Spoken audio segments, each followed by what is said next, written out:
Morning, everyone. Welcome to Tuesday's morning briefing from the Celtic Way. I'm Hamish. Tony is here as well. Hello, Tony. Morning, Hamish. How are you? Or good evening, where you are, I believe. Yes, indeed. Yes. Get that right. Evening here. Evening here. It's always evening here.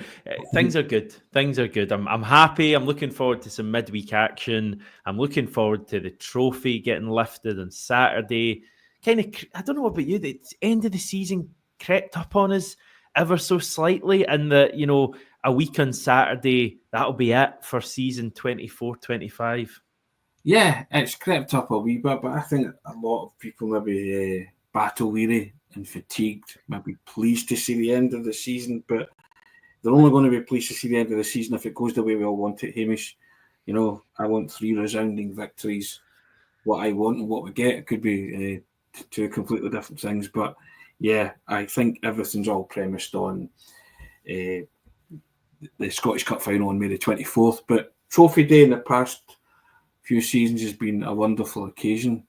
You know, it's been sunny and Celtic have slammed in a few goals against some oppositions, haven't they? So it's always great to see the final end game when the fruits of your labour come to fruition. They actually get to celebrate it with the supporters, and the end when you see all the families and the kids running about the park and all that. I love all that kind of stuff. It's what football's about, and that whole Celtic family get to celebrate it as well. Because Brendan Rodgers, the players are always keen to stress that everybody's involved in this. So I love days like that.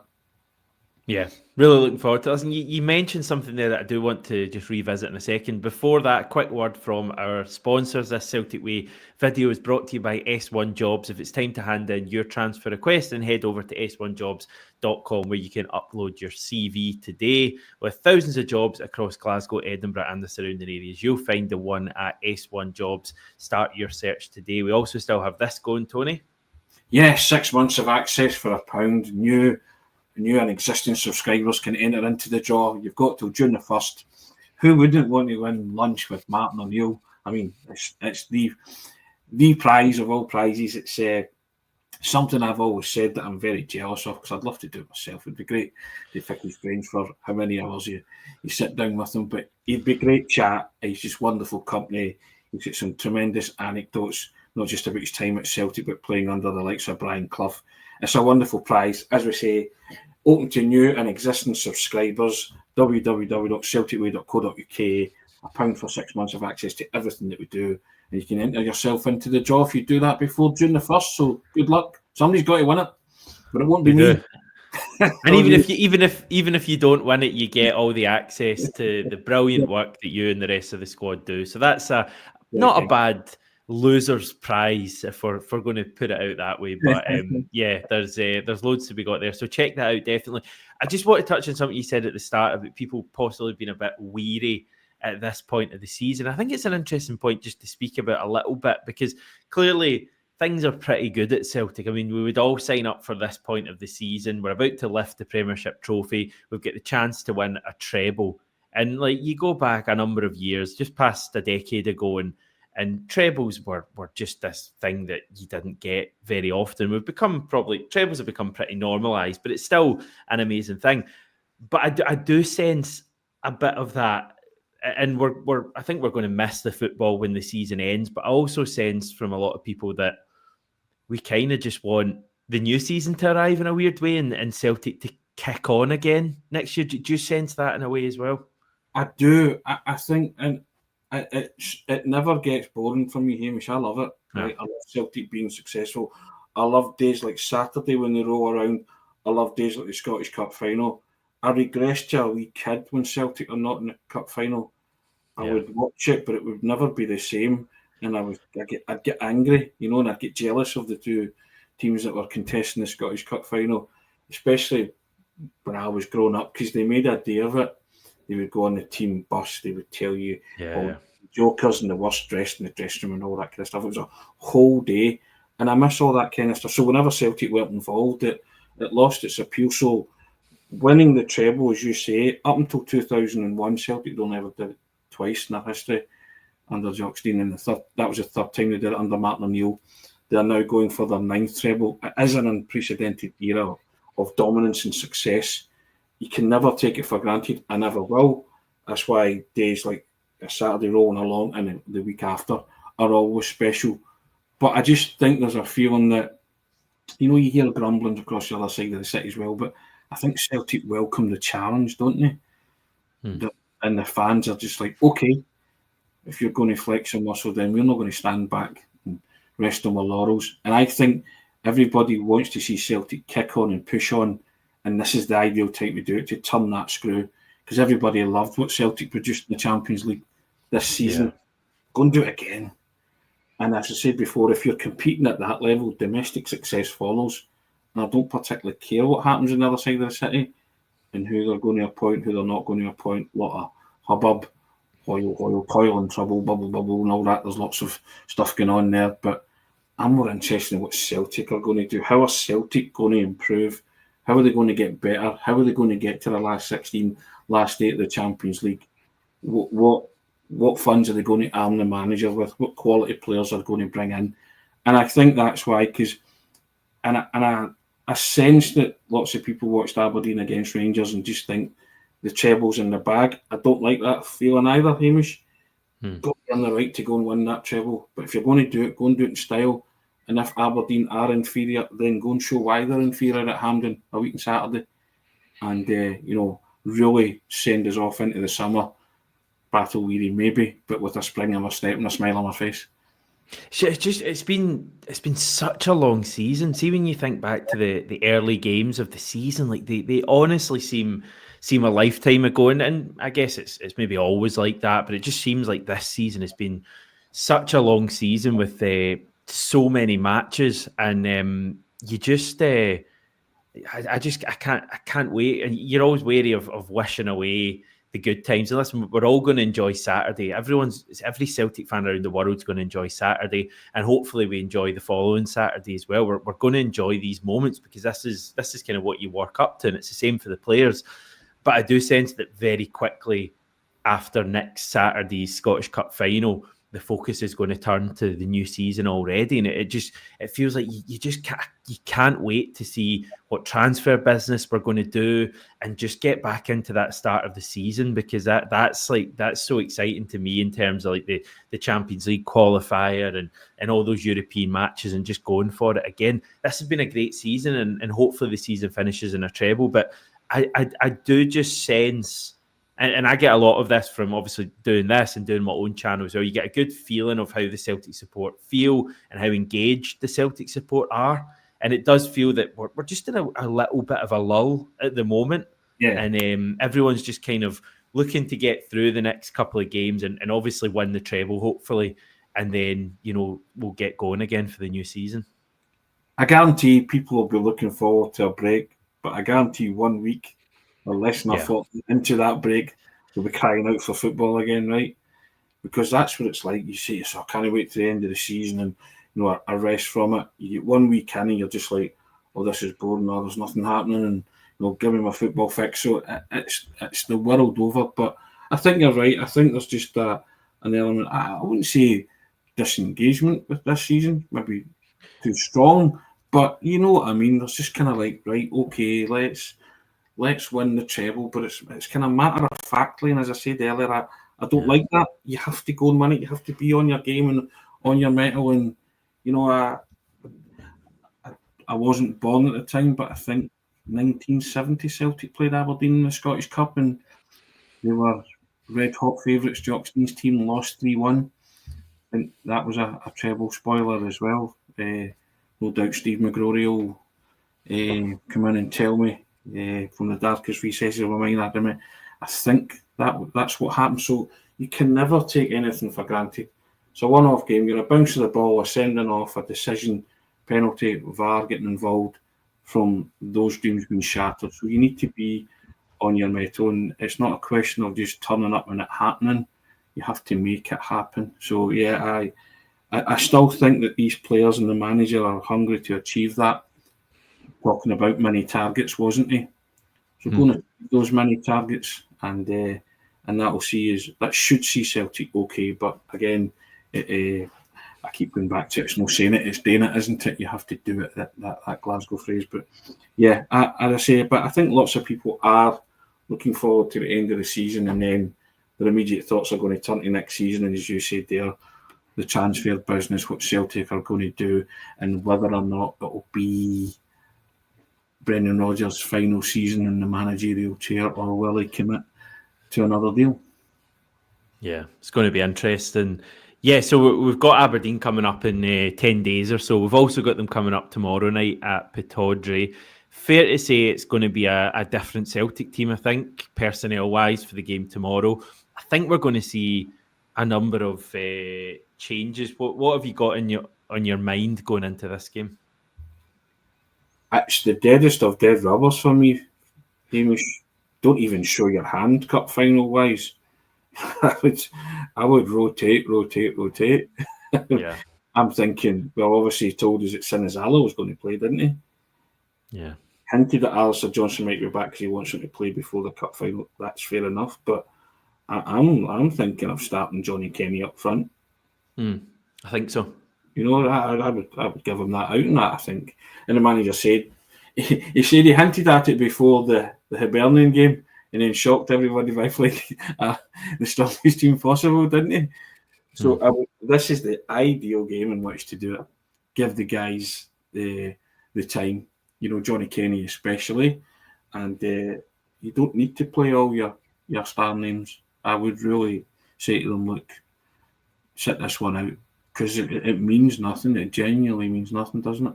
There's always something in it, but it's you would have penciled that in, you know, 2 games to go in the season as, you know, being critical towards the title. It's not. So you have that luxury of going to Aberdeen and hopefully playing a shadow side and still coming away with a result. But and people talk about momentum as well, but I get all that, but I still think Celtic have got momentum. Yeah, and I don't think, you know, what happens tomorrow night is going to have much of a say on the cup final. I just think it's the opportunity we have to make a number of changes. I think generally people feel that way as well. That obviously we always want to win, and when the game starts, you're going to be hoping Celtic win the game, because, as you say, you want to finish the season as strongly as possible. But it's a game that for me I'm more interested in just seeing what a number of other players have to offer. We've got JJ saying rest the big boys, Pete saying give McCowan and Bernardo a run out. So would you would leave out a number of key players tomorrow? So McGregor wouldn't play for you? Yeah, I would rest McGregor, because McGregor needs every chance to rest that he can get. So this is one of them. I'm bringing in Bernardo and McCowan. You know, you only need to look at Jota. That was fairly innocuous what happened to Jota, wasn't it? And he's 9 months on the sideline. You know, there is no needle, there is no edge in this game, but Aberdeen might bring it because it's the cup final dress rehearsal. It'll look nothing like the cup final dress rehearsal, by the way, because I would imagine the 2 teams will be vastly different tomorrow night to the ones that take the field on at Hampden on the 24th.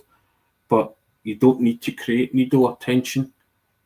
You know, you always play with an edge, but I think in that case, I would rest a lot of the as the commenter said there, your big guns are just don't show your cup final hand at all. I mean, I think we can more or less guess what the Celtic team will be for the cup final, but you know, I would be far detached and removed from that as possible as I can be. You know, and I would play Johnny Kenny, I would play Bernardo, I would play McCowan, because these guys are trying to force their way in to that side at this minute in time, or I'll be part of those cup final plans. But I mean, is there any chance of anyone actually forcing their way into the starting lineup? Because I agree with you. I feel Brendan Rodgers speaks about tomorrow night, the team being set. I think pretty much we can put down the cup final team, barring any injuries. Yeah. You know, pretty much. You know, it's going to be Schmeichel, Johnston. You're going to have probably Carter Vickers and Scales playing. Greg Taylor at left back. The midfield 3 will be McGregor, Engels, Hatate, and then Kuhn, Ida, Maida. There you have it. Exactly. So you look at tomorrow night and you play Yang as well, don't you? Yeah, Dennis is saying that. Yeah, Dennis saying that. Yeah, I agree with Dennis. Yeah. So yeah, you make. This is the day of tomorrow night. Is the night for wholesale changes.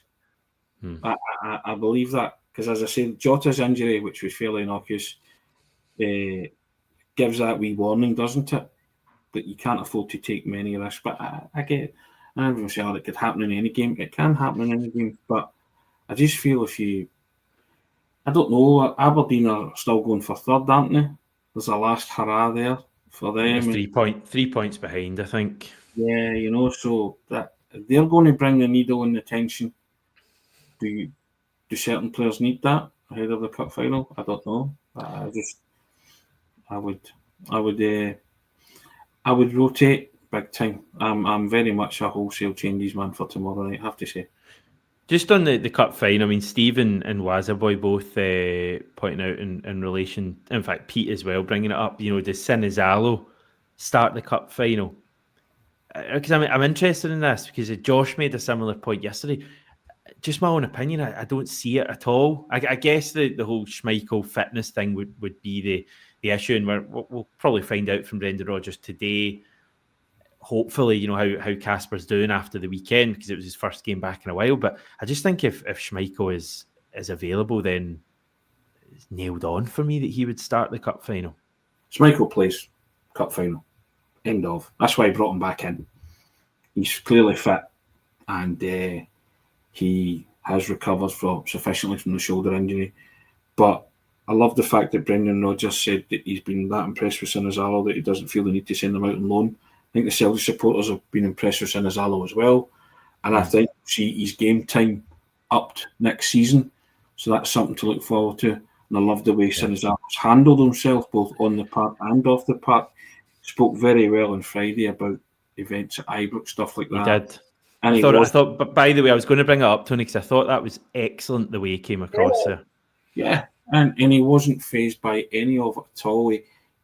I was at Ibrox and he came in after it as well, and he spoke. He just seemed so gutted that he didn't mark his first derby game with a win. He was really, and I thought, you'll do for me. And I said before, if Schmeichel hadn't been the big personality that he is and the wonderful goalkeeper that he's been this season, Sinizalo would have had that yellow jersey right up into the cup final, because you wouldn't have risked anybody else.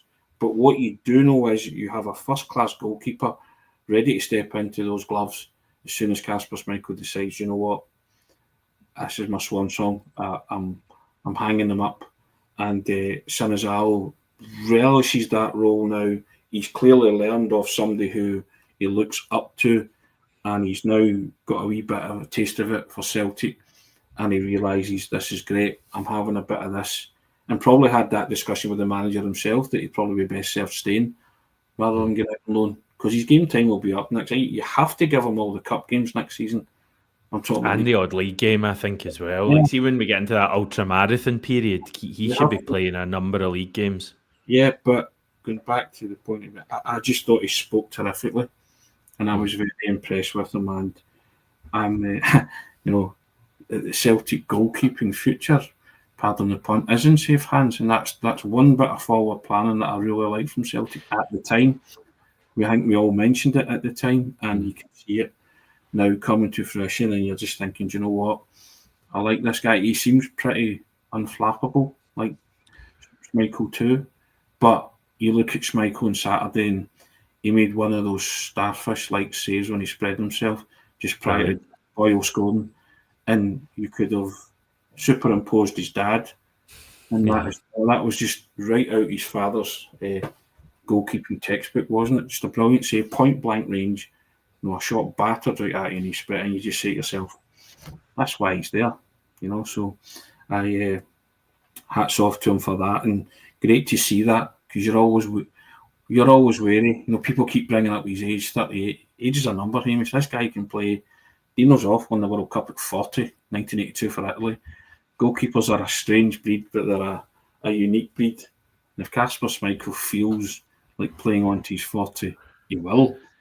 But I think, like you, next season, you can manage that game time, and fine well you've got a wonderful deputy there. Yeah, no, it's certainly great. And as fans, that's what we want the club to be like with positions. We want an obvious plan there, a proactive plan in place for you have your player now, and then in a couple of years you have this player coming in. And I guess the goalkeeper position is probably a bit different to all the other positions in that there's going to be less rotation there. But I think that the plan looks good. I mean, that's what I really wanted to see from Sinizalo during this period. And no one wanted Casper to get injured. But the feeling was at the time, as bad as it is for Casper, this might be an opportunity to see Sinizalo, find out more about him. And I think he's kind of passed the test so far. So definitely this season, I want to see him, I think 15 games next season, potentially, in all competitions would be great.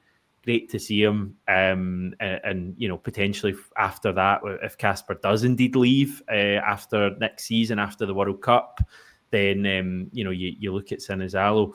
Where are we with centre-back options? Because obviously Cameron Carter-Vickers he'll miss this game, won't he? The hope is he'll be back for Saturday. The team on Saturday will be interesting as well, but that's a side point. But where are we with his partner for both the Cup final and then kind of going forward next season? Because Austin Trusty was the big signing. He was the player partnering Carter-Vickers for the majority of the season.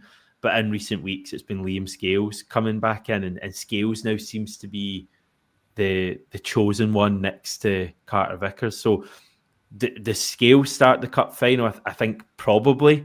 And also next season, where are we at with that? Because I think a lot of people need a bit of convincing about Trusty and Scales being long-term partners for Carter-Vickers. We need a new centre-back, Hamish. Because is that realistic, though? Do you think the club will, or will they put trust in Trusty? It has to be realistic, Hamish, because he's given Trusty many chances and he's still pulled him out of the team, hasn't he? For various reasons. Even on Saturday, he didn't cover himself in glory when Hibs scored, did he?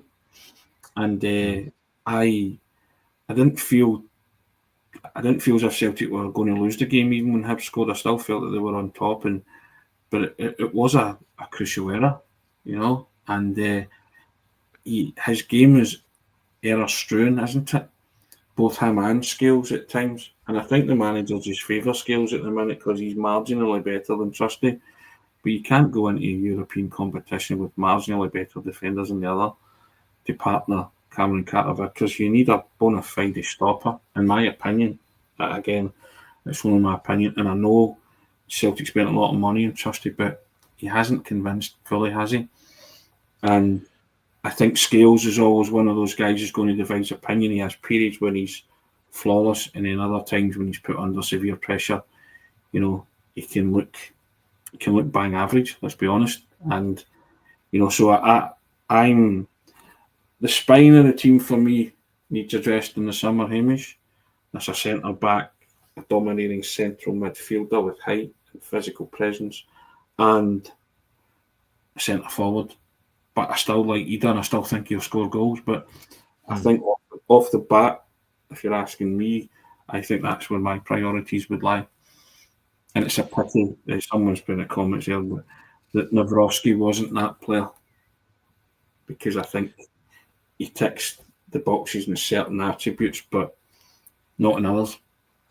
I mean, the manager obviously doesn't fancy Nawrocki for whatever reason. And I think pace is potentially the reason he likes his defenders to be quick. And I think, to be fair, Trusty is a bit quicker than Nawrocki. To be honest, I think Trusty maybe lacks a bit of pace at times as well.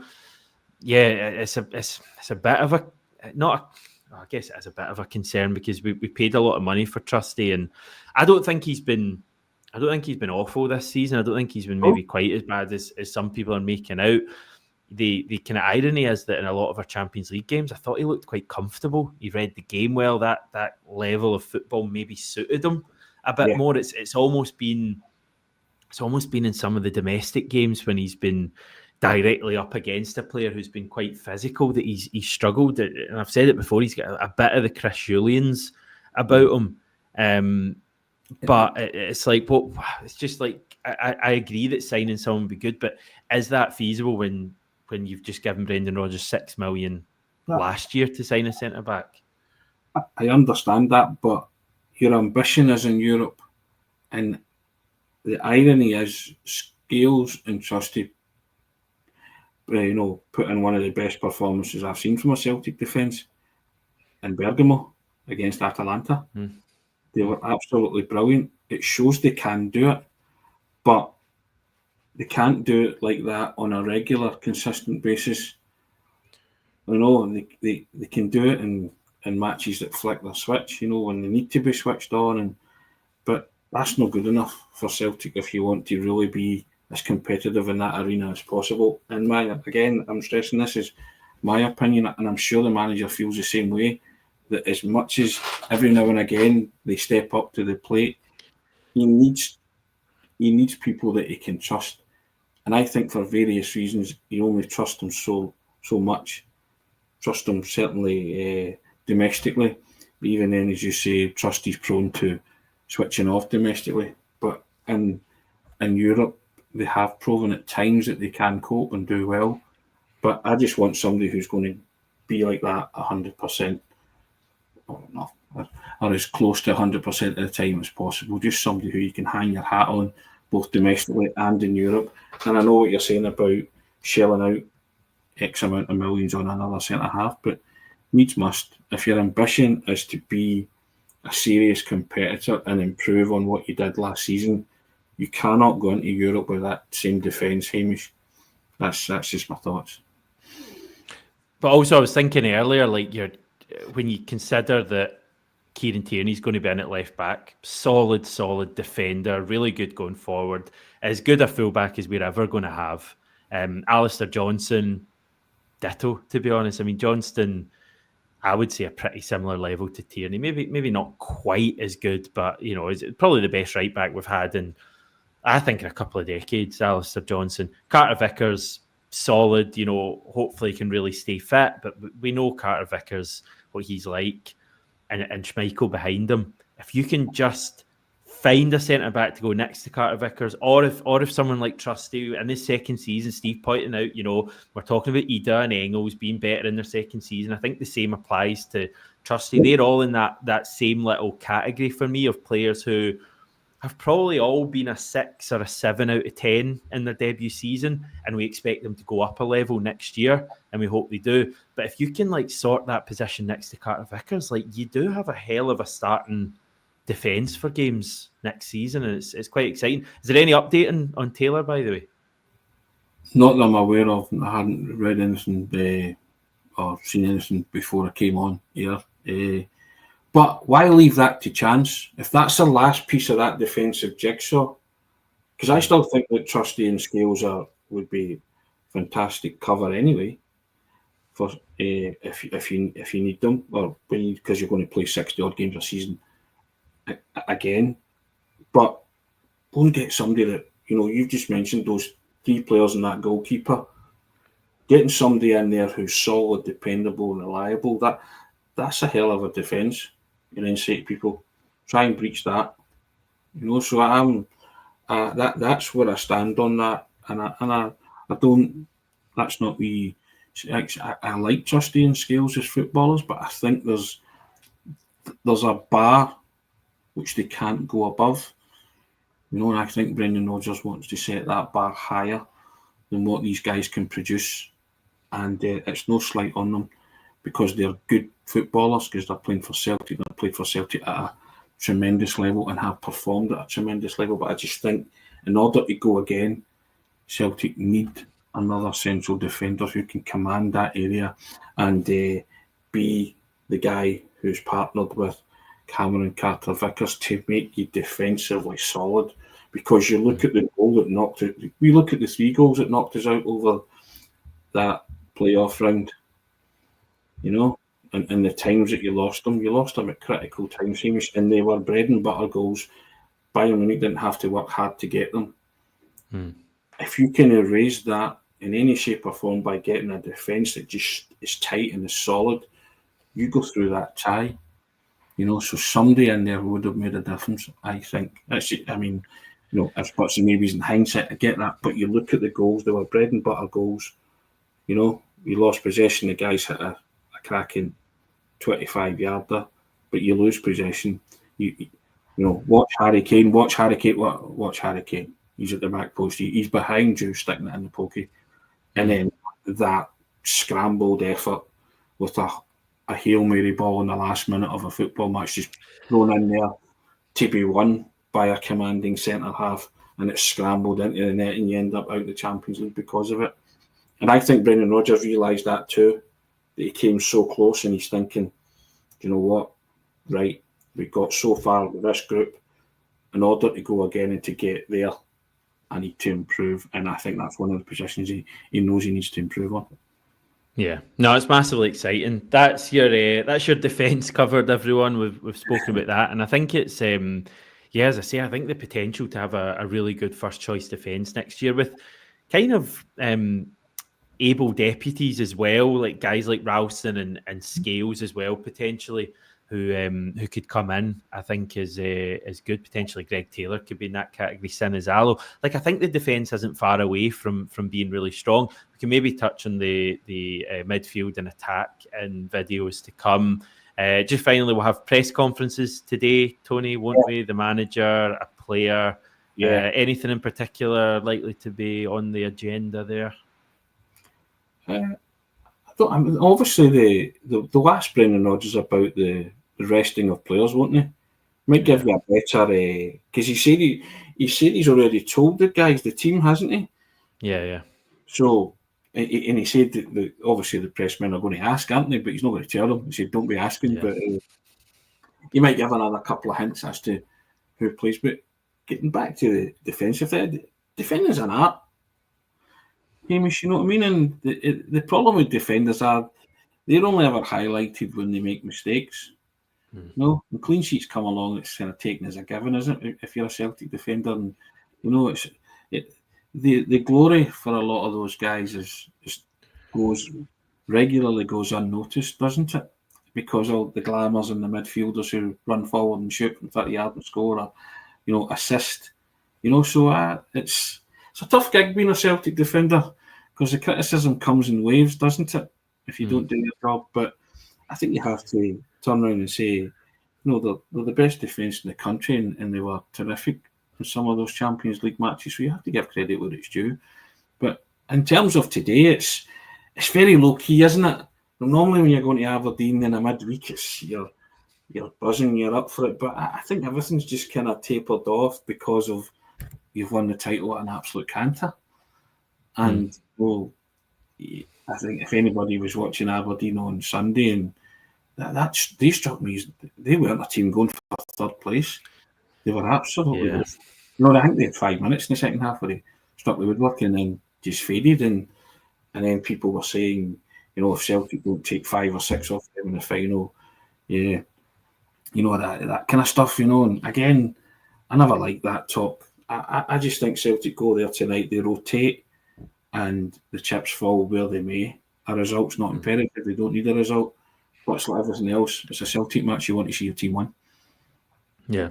No, looking forward to it. And as I said yesterday, we've only got 3 games left this season, and then there'll be nothing for a couple of months, so we best enjoy them. Okay, Tony, thank you once again. Thanks, everyone, for tuning in and spending a little bit of your Tuesday morning with us, and we'll do the same this time.